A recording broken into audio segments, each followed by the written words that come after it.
Goed, kom ons kyk weer na komplekse toegevoegdes. En hierdie keer kyk ons na 'n volgende voorbeeld.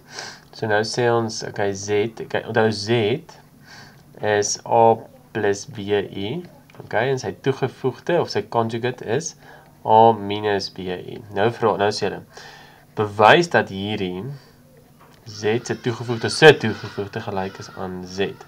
Nou as ek begin by Z, okay, sê Z is gelyk aan A plus BI. Sy toegevoegde gaan wees A minus BI en sy toegevoegde gaan wees A plus BI. So dis is Z se toegevoegde is gelyk aan net Z. Okay, daar was maklik genoeg. Dan, die volgende ene is Z minus Z. So ons moet nou bewys dat hierdie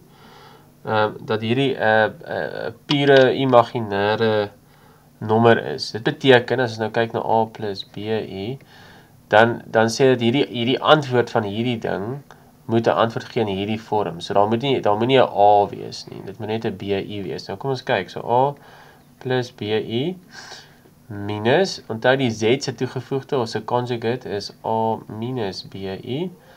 Okay, so dan het jy A plus BI minus A plus BI. En dan is dit, jy haal die A minus A weg, dan het jy BI plus BI, so dan het jy net 2 BI. Ja, so dit is so. Hierdie Z minus Z se toegevoegde het net 'n imaginêre getal tot gevolg. Kom ons kyk na nog 'n voorbeeld. Z maal met Z se toegevoegde. Okay? Kom ons kyk, so dit is nou A plus BI maal A minus BI.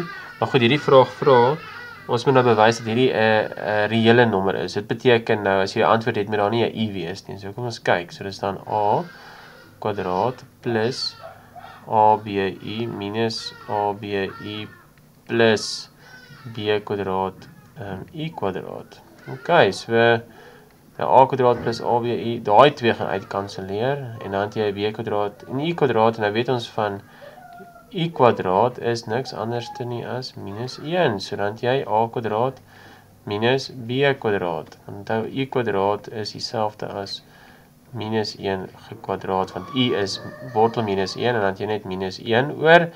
Ja, en dat is 'n bewys. Goed, kyk hier, daai het nie 'n imaginêre gedeelte nie. Jy sien, is plus 0 I. Sien jy daar is nie 'n I daar nie, so hierdie is net 'n reële getal.